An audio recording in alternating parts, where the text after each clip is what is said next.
ناظرین، پروگرام میں ایک بار پھر آپ کو خوش آمدید کہتے ہیں۔ مفتی صاحب، وقفے میں بریک میں جانے سے پہلے سعودی عرب سے ہمارے ساتھ ایک کالر موجود تھے، انہوں نے کچھ سوالات بھی کیے، ان کے سوالات کی جانب بھی آئیں گے، لیکن آپ نے سرکار دو عالم صلی اللہ علیہ وسلم کا آخری خطبہ جس میں آپ نے فرمایا تھا کہ گورے کو کالے پر، عربی کو اجمی پر فضیلت نہیں ہے، لیکن بدقسمتی سے اگر دیکھا جائے تو آج عالم عرب میں چلے جائیں تو وہاں پر ایک ڈسٹریبیوشن ہے، جو عربی ہیں وہ عربی کہلاتے ہیں، لیکن اس کے علاوہ جو مسلمس اور ہیں ان کو وہاں پر اجنبی کہا جاتا ہے۔ جی جی، تو کیا سرکار دو عالم صلی اللہ علیہ وسلم کا جو فرمان تھا یہ اس کے مطابق ہے یا اس سے ہٹ کر ہے؟ نہیں، آج کل عرب میں جو کام ہو رہا ہے اس میں سے کون سا کام نبی پاک صلی اللہ علیہ وسلم کے فرمان کے مطابق ہے؟ میں تو نہیں سمجھتا۔ اور اس کی وجہ آپ دیکھیں، صرف میں ہی نہیں بلکہ کوئی بھی آدمی چلا جائے تو 30 سال بھی وہاں کیوں نہ رہے، کہتے ہیں جی یہ اجنبی ہے، یہ غیر ہے، یہ باہر کا ہے، اور اس کو جو ہے وہ اتنا امتیازی سلوک کیا جاتا ہے، غلاموں والا سلوک کیا جاتا ہے۔ بل اس سے قوانین کے حساب سے تو یہ برطانیہ اور امریکہ اور یہ جو کفار کے بدترین اڈے ہیں قوانین کے معاملے میں، وہ زیادہ بہتر ہیں، کیونکہ ان کے اندر پھر 5 سال کے بعد ان کو رہنے کی اجازت مل جاتی ہے، شہریت مل جاتی ہے۔ یہاں تو 50 سال بھی رہیں تو بولے باہر نکالو ان کو، یہ اجنبی ہیں۔ اور جناب محترم، وہاں تو پھر کچھ حقوق ہیں، یہاں تو کوئی حقوق نہیں ہے۔ جتنے قانون ہیں وہ سارے کے سارے اجنبیوں کے لیے ہیں۔ سر کاٹا جائے گا کسی کا تو اجنبی کا کاٹا جائے گا، کسی عربی کا ابھی تک سمجھ میں آیا نہیں ہے، نہ سننے میں آیا ہے کہ جناب اس معاملے میں، وہ تو ہر معاملے میں نکل جاتے ہیں، رہ جاتے ہیں کون؟ وہ جو اجنبی ہیں۔ غلامی والا حساب ہے سارے کا سارا۔ ٹھیک، اچھا مفتی صاحب، انہی سائل نے ہم سے پوچھا تھا کہ ان کے کوئی جاننے والے ہیں کہ جو ایک دن شوگر کی وجہ سے روزہ رکھتے ہیں اور دوسرا دن روزہ نہیں رکھ سکتے، اس کے بارے میں کیا حکم؟ اس کے بارے میں قرآن مجید فرقان حمید نے جو ارشاد فرمایا کہ فمن شاہد منکم الشہر فلیصمہ، جو رمضان کا مہینہ پائے اس نے روزہ رکھنا ہے۔ تو اب وہ جو رمضان کا مہینہ پا رہا ہے تو اس نے روزہ رکھنا ہے، چاہے وہ ایک دن رکھ پا رہا ہے، دوسرے دن نہیں رکھ پا رہا، تیسرے دن رکھ پا رہا ہے، چوتھے دن نہیں رکھ پا رہا، تو اس نے روزہ تو رکھنا ہے۔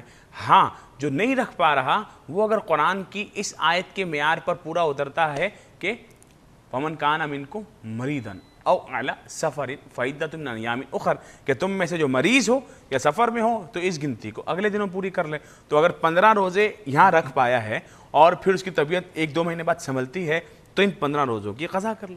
ٹھیک، مفتی صاحب انہوں نے مزید بھی پوچھا تھا کہ انہوں نے کہا کہ ان کے کوئی نیبر ہیں یا ان کے شاید کولیگس ہیں جو انڈیا سے بلانگ کرتے ہیں اور مسلمان ہیں، تو ان کے ہاتھ پر ان کا نام لکھا ہوا آ رہا ہے، اس کی کیا کچھ؟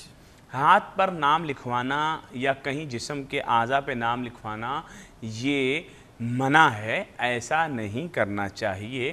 اب لکھوایا ہے تو اس کو مٹانے کی جو صورت ہو اس پر عمل کیا جائے۔ ٹھیک ہے مفتی صاحب، اس سے پہلے ہم جو پاکستان کے حالات ہیں، جو لوگوں کو مارا جا رہا ہے، قتل کیا جا رہا ہے، مفتی صاحب نے بتایا کہ مارنے والا مرنے والا سرکار کی حدیث مبارک کے مطابق دونوں جہنمی ہیں۔ آپ اس کے حوالے سے مزید کچھ بیان کرنا چاہیں گے؟ ڈاکٹر صاحب، اللہ کے پیارے حبیب صلی اللہ علیہ وسلم نے ارشاد فرمایا کہ المسلم من سلم المسلمون من لسانہ و یدہ، کہ کامل مومن وہ ہے، ایمان والا وہ ہے جس کے ہاتھ اور زبان سے دوسرے مسلمان سلامت رہیں۔ تو ہمارے اس پاکستان کے اندر آپ دیکھیں کہ صبح اور شام قتل و غارت گری شروع ہے، کوئی مسلمان دوسرے مسلمان کو قتل کر دیتا ہے، ایک مسلمان دوسرے مسلمان سے محفوظ نہیں۔ اللہ کے پیارے حبیب صلی اللہ علیہ وسلم نے ارشاد فرمایا لو اشترکوا فی دم رجل مسلم لابقاہم اللہ فی النار، کہ اگر کوئی آسمان اور زمین والے سارے کے سارے مل کر کسی ایک مسلمان کے خون میں شریک ہو جائیں تو لابقاہم اللہ فی النار، تو اللہ رب العزت بھی ہے ومن قتل نفسا بغیر نفس او فساد فی الارض فکانما قتل، تو اللہ تبارک و تعالیٰ سب کے سب کو اوندے منہ جہنم میں ڈال دے گا۔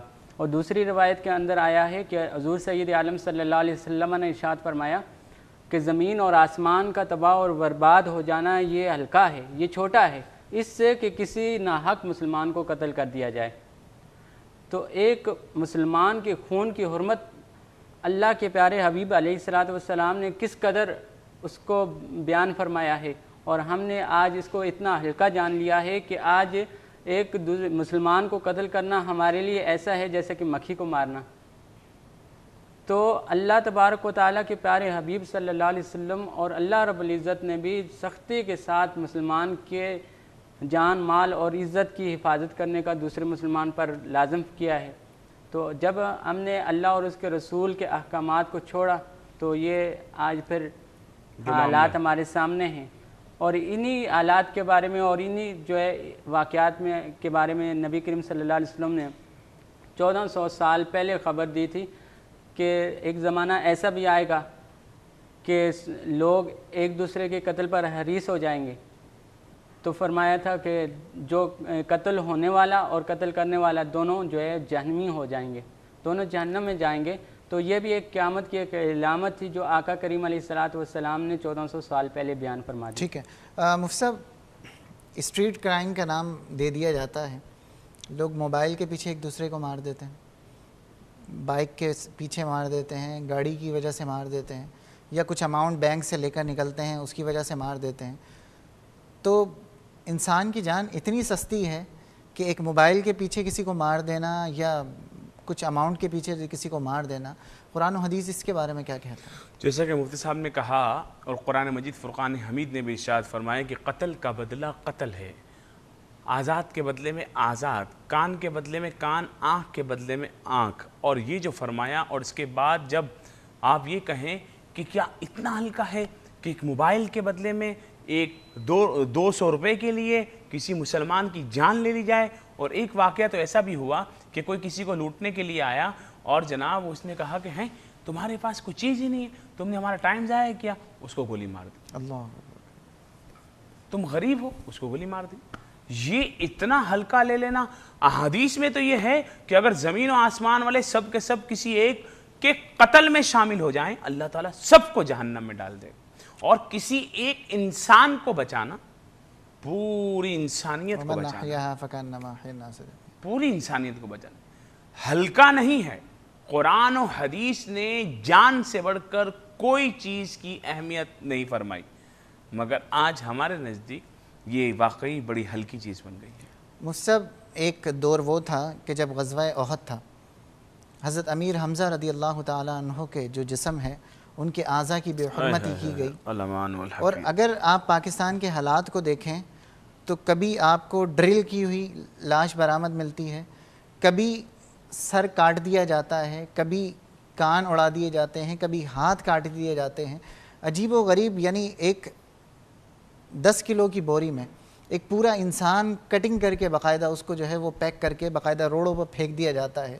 تو کیا اس حد تک درندگی اور اتنی فرعونیت ہمارے درمیان جو ہے وہ آ چکی ہے کہ لوگوں کو میں برداشت ختم ہو گیا، ایک دوسرے کو زبان کی بنیاد پر اس طریقے سے مار رہے ہیں؟ مصعب، میں اس کا جواب آپ سے چاہوں گا انشاءاللہ۔ ایک ہمارے ساتھ کالر موجود ہیں۔ السلام علیکم۔ السلام علیکم جناب۔ وعلیکم السلام، کون اور کہاں سے بات کر رہے ہیں؟ میں کراچی سے بات کر رہا ہوں، ڈاکٹر علی عمران۔ جی فرمائیے۔ اور آپ کے رمضان کے موضوع پہ کچھ آپ لوگوں کی باتیں سن رہا تھا، اور جیسے مفتی صاحب نے کہا کہ مغرب میں اور عرب ممالک میں ایک فرق ہے کہ وہاں بہرحال کچھ حقوق ہیں، مجھے رہنے کا اتفاق ہوا۔ میں اگر تھوڑا سا یہ کہوں کہ کچھ باتیں اگر آپ نکال دیں اور دعوت و تبلیغ کا کام ہو تو یقین مانیے کہ اسلام جو ہے اگر کبھی اٹھا تو امریکہ اور یورپ سے اٹھے گا۔ ہم نے اپنی کوتاہی کی ہے نہ، یقین مانیے وہ مسلمان جتنے اعمال ہمیں بتائے گئے کم و بیش 90% ان کے یہاں ہیں۔ اور ہماری یہاں اگر آپ اپنے ممالک میں دیکھیں جہاں اسلام ہے، جو آپ تذکراتی درندگی کا، قتل کا، ناانصافی کا کر رہے ہیں، اگر آپ دیکھیے تو میرا ایک سوال ہے مفتی صاحب سے کہ پہلے تو مجھے بتائیے کہ پاکستان اور سعودی عرب اور مڈل ایسٹ مسلمان کہاں ہیں؟ یہاں تو اگر آپ نکلیں تو فاسق، فاجر اور منافقین نظر آتے ہیں، شرک خفی کرنے والے۔ مومن ہوں گے تو مل کے رہیں گے نا، مومن ہیں نہیں، اسی لیے تو سب ہو رہا ہے۔ جس کے حکمران سب سے زیادہ فاسق فاجر ہوں، ظالم ہوں، یعنی اگر کوئی اچھا ماحول ہوتا اور قاضی القضا ہوتا تو اس ملک کے حکمرانوں کو وہ منافق قرار دے کے ان کو ہٹوا دیتا۔ اب آپ دیکھ لیجیے آپ کے حکمران کیسے ہیں، جس ملک میں ہم رہتے ہیں ان کا کیا حال ہے۔ تو ذرا اس پہ خطاب کریں۔ بالکل، ہم کرنٹ جو کنڈیشن ہے اس وقت بالکل ہم مستقل جو ہے۔ بہت شکریہ آپ کی کال کرنے کا۔ میں بتاتا چلوں کہ ہم جو کرنٹ اس وقت جو اپڈیٹس ہیں کراچی کی یا پاکستان کے جو حالات ہیں اسی کے حوالے سے گفتگو کر رہے تھے، اور ہمارا موضوع بھی رمضان اور ہم ہے۔ ایک کالر مزید ہمارے ساتھ شامل پروگرام میں کرتے ہیں۔ السلام علیکم۔ السلام علیکم۔ وعلیکم السلام، کون اور کہاں سے بات کر رہے ہیں؟ جی میں محمد سفیان بات کر رہا ہوں کراچی سے. جی فرمائیے سفیان صاحب. جناب علی، سب سے پہلے تو میری طرف سے ہیلتھ ٹی وی والوں کو رمضان کریم مبارک ہو. بہت شکریہ، آپ کو بھی مبارک ہو. اور سنت مبارک داڑھی مبارکہ کے متعلق جو ہے وہ فضیلت بتائیے اسلام کی روشنی میں. ٹھیک ہے، اس کے علاوہ مزید؟ اور اس کے علاوہ جو ہے وہ برما میں جو مسلمانوں کے خلاف جو سب و غارت گری ہوئی ہے اس پر یعنی کہ میڈیا کی اتنی خاموشی، اس کے حوالے سے ذرا روشنی ڈالیے گا. ٹھیک ہے، آپ پروگرام دیکھتے رہیے انشاءاللہ العزیز. آپ کی مبارک صاحب سے میری ملاقات بھی کئی مرتبہ ہو چکی ہے. اچھے عالم دین ہیں اور بہت شکریہ. بہت شکریہ کال کرنے کا، پروگرام دیکھتے رہیے. مصطب،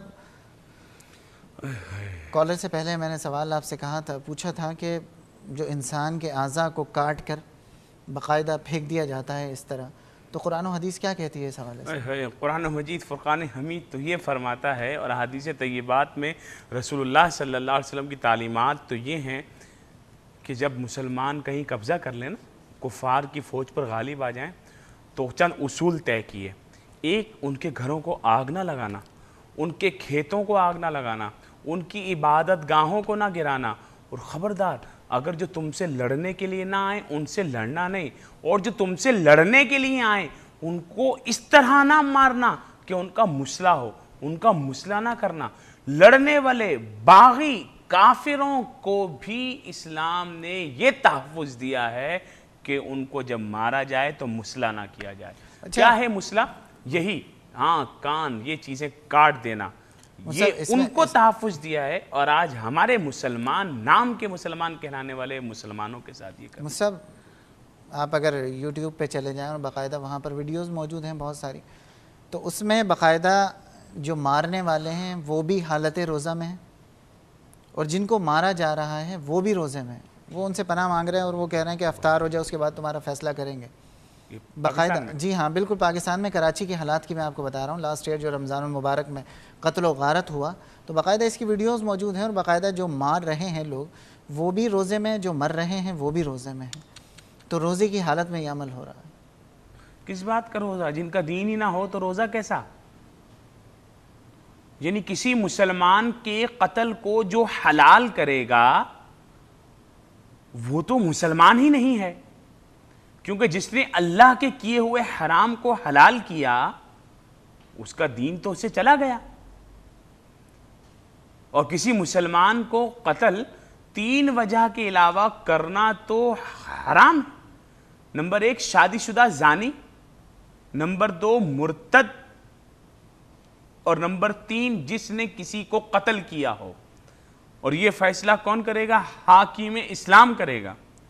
تو جن لوگوں نے باغیوں والا کام کیا اور کسی مسلمان کو کاٹ رہے ہیں تو ان کا روزہ کیسا ڈاکٹر صاحب؟ جن کا دین ہی نہیں ہے، مذہب ہی نہیں ہے، تو ان کا روزہ کیسا؟ بڑے افسوس کی بات، اور یہ ہمارے ہاں ہو رہا ہے.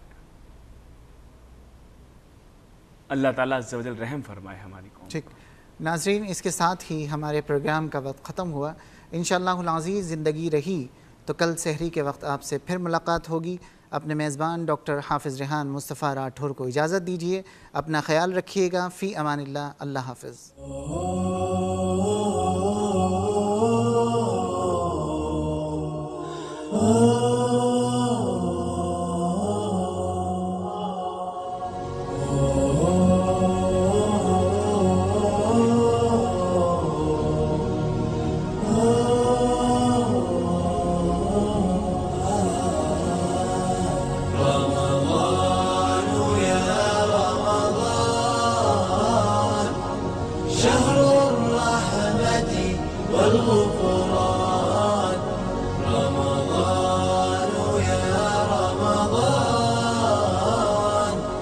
شهر